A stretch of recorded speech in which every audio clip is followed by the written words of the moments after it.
Hello and welcome, Simon's Trading Channel. Happy Saturday to you. Hope your weekend has started well. It's been a beautiful sunny day here in Wales. Really feeling rather summery. But you'll be pleased to know that's where the weather forecast ends and where the price action analysis begins. I just want to remind you before I jump into it, this is not financial advice. Right. Here we go. This is a Bybit weekly chart right in front of your eyes. And as you can see, compared to probably the mid part of the week, that actually looks more bullish than bearish. So, you know, make that of what you will. But I certainly think that this downside move on the weekly is lacking some impulsivity that you can see these up moves have had, and therefore should be treated more as just a normal pullback within a bull run rather than anything more significant. Right, to put a bit of flesh on the bones, I'm going to zoom down to daily first. So you see on the daily, you can pick out one nice high here, another nice high here. And, this may turn out to be another high. Now, whether or not it will, nobody knows. But certainly I can kind of look for some areas on the lower time frames. But I'm just interested to see where the momentum is at the moment on the daily. So I'm just going to chuck on my trusted MACD indicator, which I'm sure you all know by now I use for momentum purposes rather than trading purposes, and it's still well down below the zero line. So momentum is still to the downside on the daily time frame. Clearly the MACD has turned up, but it's quite far away from the zero line, so I don't pay much attention to the number at which it's saying it will cross above the zero line when it's so far away. Okay, down to the 4 hour. So the daily's in downtrend and momentum's to the downside. Since I recorded yesterday's video, the momentum on the 4 hour has swung back up to the upside, which is interesting. I just want to remove the moving average off this MACD because I don't like it when it's on there. So just bear with me a moment. It's just easier to see the MACD without the EMA. People use that as a signal line to trade. I certainly don't. So as you can see, the 4 hourly MACD is above the zero line, quite far away from it as well. And so I don't trust this number about crossing back below at the moment. But if it did start to turn down, the closer it got to the zero line, the more accurate that number then becomes. So momentum on the 4 hour is clearly to the upside. However, the trend is still down. So the momentum's up, the trend is down.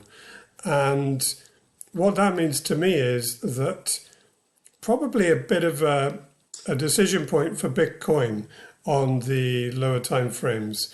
There's no point in diving into the 15-minute because it won't tell us anything different. But you can see that I've got this trend line on, and it is still in play, but it's very close to being negated. And the reason I say that is that I see here one high, a lower high. This kind of isn't really a high, but you can. It's a high on the lower time frame, but not so much on the 4 hour. But it's definitely an area of interest, and this whole area here corresponds to a quarter of the range, so a quarter up from the bottom, i.e. halfway to the midpoint. And so price back above there, definitely with momentum to the upside on the 4 hour, at the moment makes me think that there's more to this upside move. So whether or not that happens, I don't know, but at the moment, momentum's towards the upside. Now, why do I say that? Well, the significance of that, I should probably start that sentence with, is that if I get my little brush out, so if this upside move does carry on, and let's just say Bitcoin gets up towards sort of, I don't know if it does over the weekend, but let's just imagine it does, gets up close to the midpoint, which we'll just call it 66.5. I know the line's not right there, but let's just call it that. That's probably going to be an area of resistance. So if it did then turn down, but then as long as it put in some more upside and created therefore a low, and it would have a huge range to put that in. It would have a range from basically where it is at the moment, but maybe plus a bit more upside. It'd be able to put in a higher low, anywhere between wherever it reaches on this upside move, and then, so wherever, let's say it gets to here, it could then put in a higher low anywhere below 65 and 56, so $10,000 range to put in a higher low. I hope you see what I mean there. So it can come up here, and as long as it then doesn't get closed back below the current low, which is at 56.5, then that would suggest a change in a downtrend. It'd be early etchings, but it would be a change in the structure.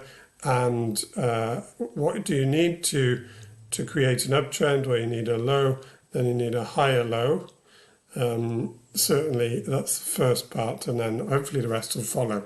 So I think Bitcoin's got a good chance of displaying what I suggested, I think 2 videos ago, that this is a fake out, not a breakout.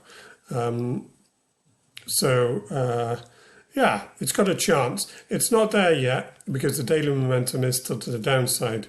But you can see that if Bitcoin does keep the MACD above the zero line by doing something like this, that would then bleed momentum onto the daily. And then when the daily momentum's to the upside, you know, that's when you get some more significant moves to the upside. Like, for example, the last time the daily crossed above the zero line on the MACD was here, which then led to this move up, or it preceded this move up here, and then cross it to the upside again here, which led to this move up here.